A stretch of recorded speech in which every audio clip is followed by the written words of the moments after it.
everyone, and welcome to the Health Marketing Collective, where strong leadership meets marketing excellence. I'm your host, Sarah Payne, a health marketing strategist at Imprella Communications, and I'm bringing you fascinating conversations with some of the industry's top marketing minds. On today's episode, we're going to talk about content harmony and brand consistency in the rapid content era we're living in. As brand and content leaders, how do we empower our teams to create content quickly across many creators in a way that ensures consistency and long-term brand health? To chat with me about this topic, I'm thrilled to welcome Jen Hovelsrud, who leads enterprise content marketing and social media for Elevance Health. For those of you who aren't familiar, Elevance Health is a whole health company and the largest licensee of Blue Cross Blue Shield health plans. In her role, Jen is passionate about building brands through strategically connected and purpose-driven content and communication. She's someone whom I deeply respect and also happens to be one of my favorite people. She's super smart and is an incredible leader who brings so much energy and positivity to her teams. Welcome, Jen. Thank you so much for having me, Sarah. I'm super excited to have this conversation with you. And I would do this just to hear that intro. So I'm going to play that back for myself later. Thank you.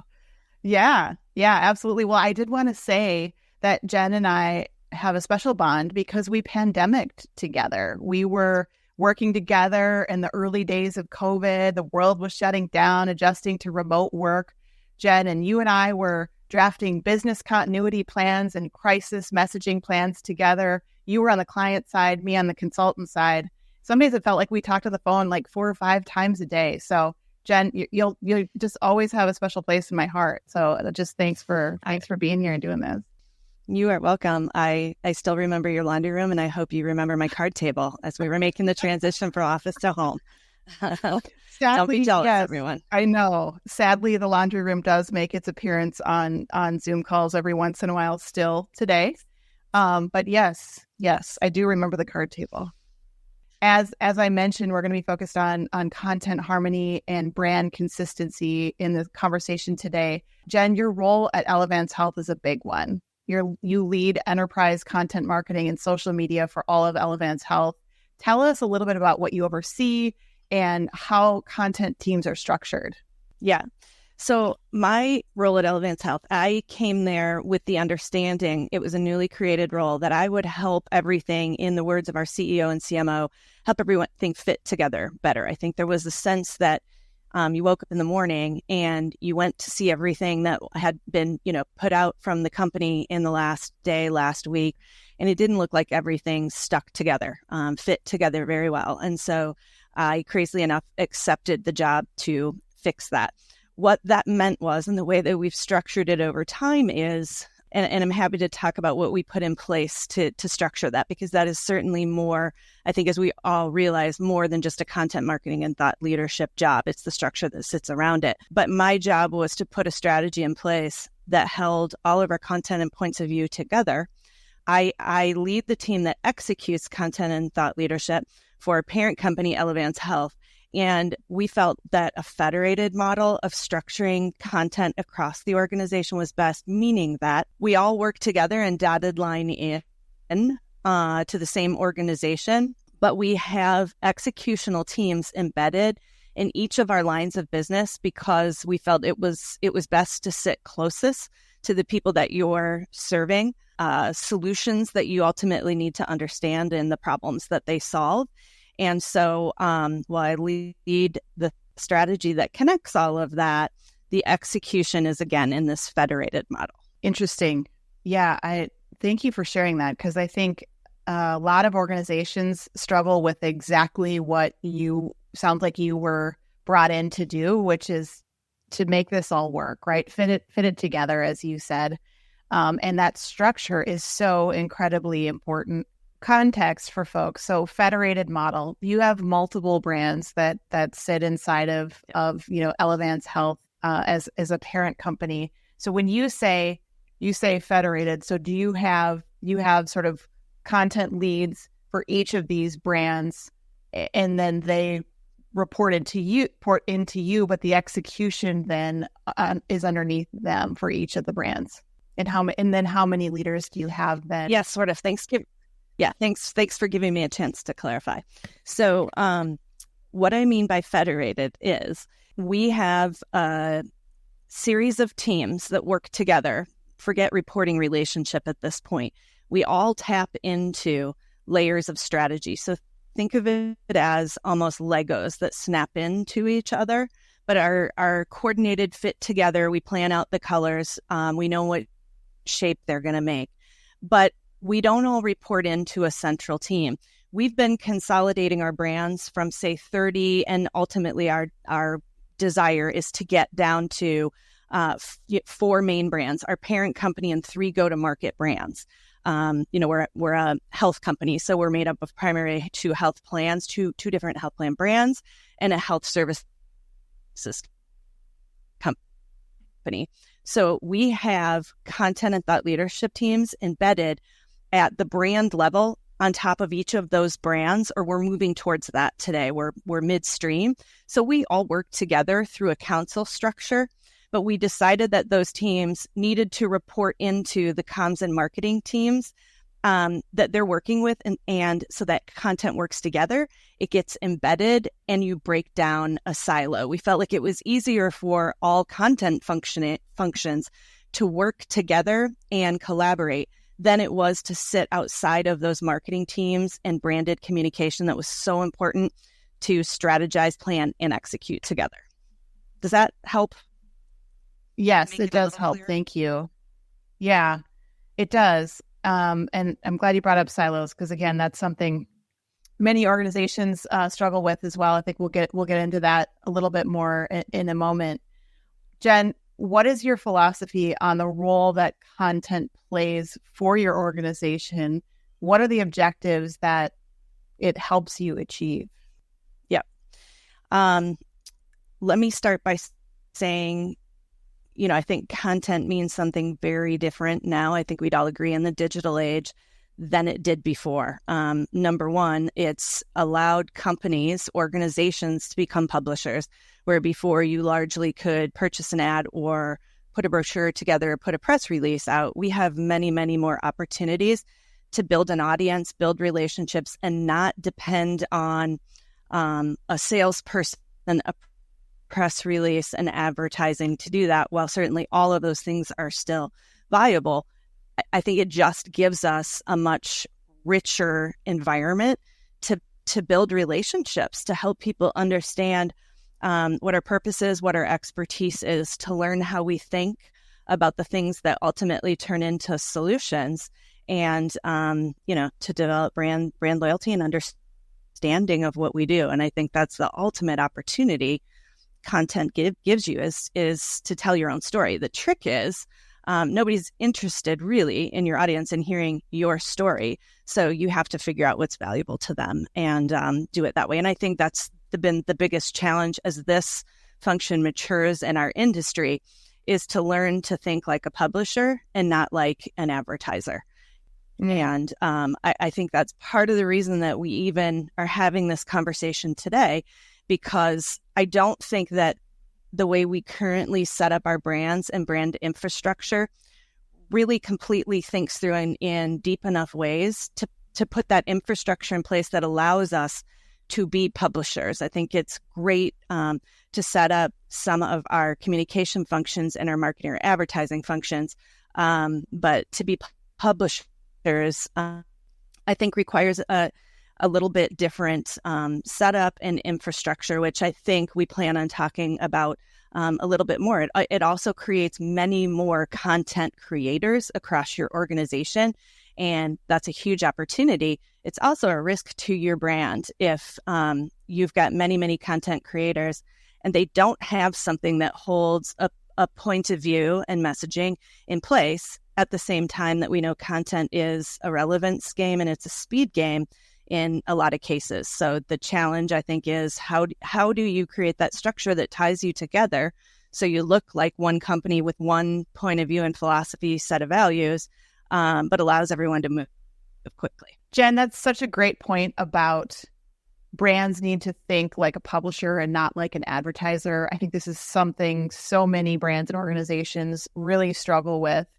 I want to dive right in on that. and get your perspective on what are the changes that you've adopted or that need to be adopted in infrastructure in order to enable that kind of model, in order to enable for a brand to be a publisher. What I have found, I don't think there's any one answer, but what I have found is you have to put infrastructure in place, because if you try to achieve it one team at a time or one article at a time or one piece of content at a time, you don't get anything done. It's too hard to connect all the ends of the ball of the string after the fact. So I think you have to go up funnel, and you have to get the organization to quit selling first and foremost, which is a really hard thing to do when all of our short-term, not all, but most of our short-term goals and the ones that most of our organizations care about are all around whatever it is that we're commoditizing, selling,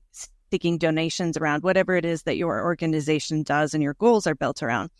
And then I think you have to put a framework in part, and this is what's worked super well for us here, and I've seen work really well at other organizations I've been at, is to think about why do you exist? If you have a purpose in place, I think you're really nicely set up. It's not the only way to do it. But I think most often organizations will start by describing what they do and want to create content around that. Now, at some point, when you hit that marketing funnel and you've developed the relationship, people hopefully do want to hear from you. It's not that never becomes relevant in a content cycle, but it's not the place that you start if you really want to use content for what it's designed best to do, which is educate, build relationships through bringing value. So I think you have to start by really understanding your audience, the needs, their problem solving. That's nothing new, but you have to look at it in a new way and do it for free. So to speak. You're not in a selling situation. And then I think you have to decide what your point of view is on that, long before you're ever selling anything. I would point out Allstate, I think, is one of the companies that does this really well in front of a firewall that just meets your needs in a way that engenders trust in an area that later makes you think of them top of mind for things when it comes to, for example, property casualty insurance. So why do we exist? What's our point of view on that? For us, we're here to improve the health of humanity at Elevance Health. The natural place for us to draw that next line is, and then what's our unique role? And so that's the point of view that we're developing. You then need that purpose framework that takes you from why you exist, your point of view on it, to your capabilities and what you sell. When you create that infrastructure, which I know sounds complicated, it really isn't, but what that allows you to do when you agree to that as an enterprise, and this is not a marketing activity, this is an organizational activity, and it requires, looking 3 to 5 years down the road to this. When you put this in place, this isn't something you switch every year, every 6 months. There's too much work to it, and it embeds a digital strategy on your owned properties that allows you to succeed in SEO, for example, with targeted keywords. It allows you to plan out, but you don't have that flexibility to completely change your platform after the fact. And so once you know what it is you stand for, why you exist, what your point of view on it is that leads to what you sell or offer, you now have this really nice thread that flows from, hi, it's nice to meet you. Hey, are you interested in buying this widget from me? Yeah. You already know something about how we think about it, how we define it, but there has to be that red thread. Then when you look at an organization as large as ours, and you've got, different brands, different lines of business, etc., again, it allows that really nice thread of that purpose-driven belief in what improves health. You create some messaging around that at various levels, and it is amazing what it sets you up to do, how much faster you can create the content, because your point of view is approved by the entire organization. There is a ton of work up front, though, to get that alignment from your leadership, from your product teams, from your executive teams, from your frontline. Yes, absolutely. So if I scared you off with that, it really does work well. No, I think actually quite the contrary, Jen. I think everyone out there listening is nodding their head and yelling, yes, this is the way. This is what we're trying to do. And probably people are going to record this and play it back for their own leadership team to say, this is what we should be doing, right, as an organization. So I think you captured that brilliantly. And so many people out there are agreeing with you and nodding their heads. But this, to your point, this is hard work, right? It is easy for us to sit around as marketers and to know that this is what we should be doing. We are not selling, right? We are talking about our purpose. We're talking about our purpose and our why and the future that we believe in, to connect with people on an emotional level, to inspire them, to engender trust like you talked about. Yes. Because when we have that trust, they're more likely to buy from us, right? We are more likely to get to that next stage. And I think so many organizations want that, but don't really know the how. And that's really what I'm trying to do with this podcast too, because it isn't just about marketing best practices. This is about leadership. This is about needing to have these conversations, these tough conversations at the right level of the organization, get everyone to actually agree to, this is what we're going to do and this is what it's going to take to do it. Yes. And it means that there has to be a certain amount of integrity around all of that stuff too, because if this is only a marketing play, a content play, a comms play, and it gets disconnected from the products, the way that your executive leadership team sounds, it falls apart. This only works when there's integrity and connective tissue to it.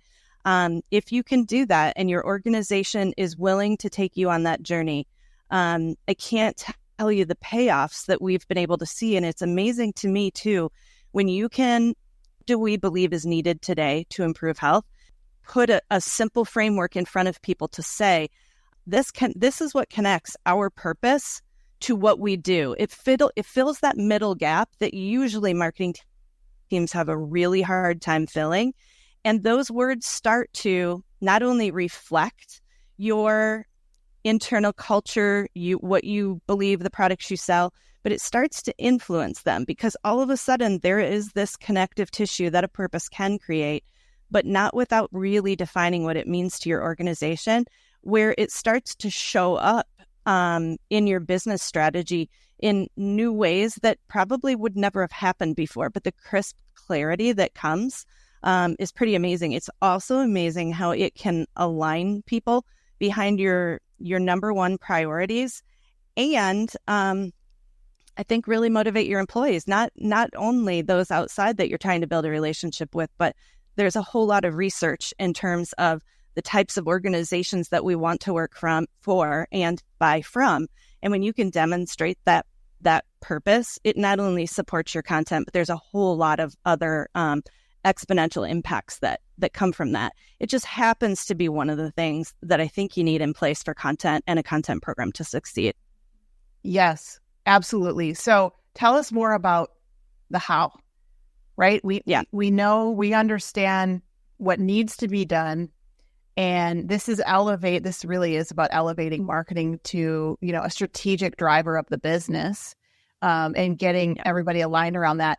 And it sounds like you've got some great leadership that already believed this, right? Because they created your role, they hired you to do this, and so you had some wins going for you. But I have to imagine there were skeptics, right? That not everybody was green light on this whole thing.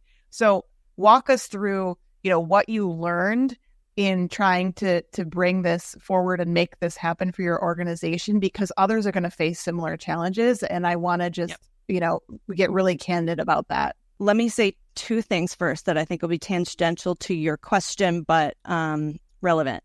Number one, I think that organizations are still struggling to even explain the value of brand. And this is certainly a related conversation. So there are plenty of skeptics. There are plenty of people that said to me, Jen, you're trying to boil the ocean. And now you look at AI content generation, and now you have more people creating more content faster, and you're trying to break through and you're trying to stand out.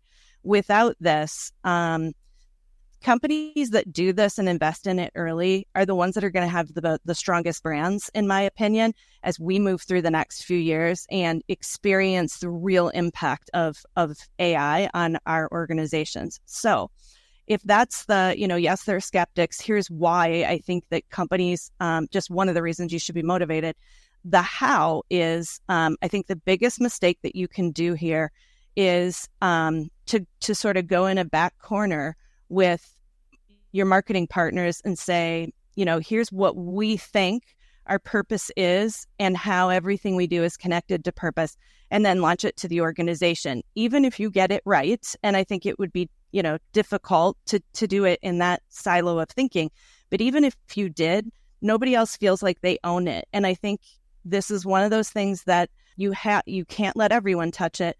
But the more people that you can appropriately identify that really need to believe in this and advocate for it, those people that if they're not standing up and saying it in their staff meetings, and your CEO isn't standing up and saying it in her, in our case, her all-employee meeting or an investor day, it really doesn't matter. So you have to make sure that you're collecting ideas from all of those people and then aggregating it. What is our purpose? What do we stand for? What is our point of view on all of these things? And be able to crisply layer that in a purpose framework, a thought leadership framework, call it whatever you want, but it sits above what you sell and it answers the why. You said why. Why do we do what we do?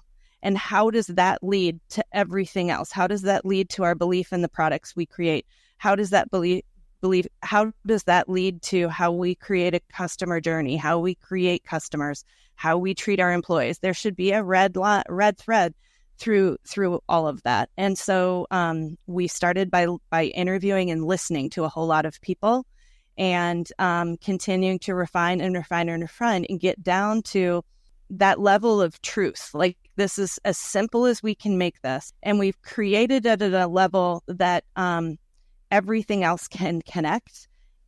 And you then can find your way to every other line of business, everything you sell, and you've created this framework where it's like Legos that fit together. And I can give you a more detailed explanation using our company as an example, if that feels too esoteric. No, I'd love to hear the example. As a health company, again, our purpose is improving the health of humanity. So the largest or the highest level purpose platform that we put together was, okay, what do we believe before we get to our role, our company, our products? What do we as experts in the space? Because this is where content performs so well. When you are offering expertise free of charge without, the deal that you're selling something, truly. You're offering your perspective. What do we think it takes to improve health? Okay, great. If we think it's A, B, and C, we laid that out first and foremost. There are 3 things we think are most needed to improve health today in our society with the system that we have. 2, what is our role in it? What is our unique role based on our expertise, capabilities, place in the system? What do we believe that is? And then next come, okay, as a result, what are we offering and doing? And that set us up to explain and rationalize the businesses that our parent company decided to invest in and the products that we sell. And so at the highest level, we're talking about our approach to health. That's the other thing that I think comes as a result of this. We are no longer starting the conversation around, this is how we make money, these are the products we sell. You can have a conversation around, we're a health company and this is our approach to health. Here's what we believe. It changes your language almost instantly to become more purpose-led and engender trust. It then allows you to take each of your companies, to the extent this makes sense for the way that your business comes together. It did for ours. We have assembled a set of businesses and capabilities that we believe delivers on this approach to health. And so you can say in your health services business, what is your role in delivering on this approach to health? And then in your health plans, you can say, what is the role of a health plan in improving health? And that's the highest level of your thought leadership platform, and where you begin to put your content strategy and your thought leadership messaging together. And then you can see how I can have a content program at the parent company level that automatically fits with our health plan content strategy. And we don't need to meet weekly or even improve each other's content, because not that there aren't times where you would, but you've agreed Sure. on the core tenets and the point of view and the messaging on key things. The other thing, if I can just add one more thing, you also have to have some tough conversations with leadership and say, this is a really strong strategy if we mean it and if we can stick to this. We know that these are the areas that we are investing in over the next 3 to 5 years. This isn't something you do fly by night and again change 3 months later, because you're not going to do your brand any favors by putting a purpose-driven, connected strategy out there and changing it 3 months later. So many organizations, change is frequent, right? And so this happens. This is some of the challenges that marketing deals with. And I think you're absolutely right. If you're going to go all in on purpose-driven, the organization needs to understand that means we're committed. This is a 3 to 5 year, or whatever that length of time is. A couple of things you touched on there. I want to just follow up on what you're talking about is evangelism, right? yes, You are evangelizing this whole purpose-driven approach to business, to sales, to everything, right? This is not just marketing. This is, again, elevating marketing to a strategic driver of the business and saying, we're going to go all in on having people understand what our why is, because they're more likely to buy from us as a result of it. I talked about this actually in one of the very first episode to kick this off. But I want to know, Jen, inside of a very large organization like Elevance Health, how long did this evangelism take to get around all the different stakeholders, right? And get everyone bought in and agreeing to row in the same direction? I started 3.5 years ago, and I will tell you, we are still working through it. But before you say, oh, no way, I'm not even going to touch this. We have 100,000 employees, all these brands, and we are now just touching sort of the last pieces of this, because when you have different brands and they need to be connected, you have to do this in a layered approach, starting at the highest level, which is your parent company brand. So it took us about 9 months, once we had convinced the organization that this is what we needed to do, to interview stakeholders, put the initial framework in place. That's great. This is what we stand for. And here is that platform where you can draw a line from purpose to everything that we offer at the highest level. Then it took us another, I would say, 4 to 6 months to develop the toolkits around that. And now you have the parent company level done. And you're all of a sudden your content councils start operating very differently. You start creating more meaningful content at a higher quality faster. But it was too much of a disconnect to go from parent company level to health plan member.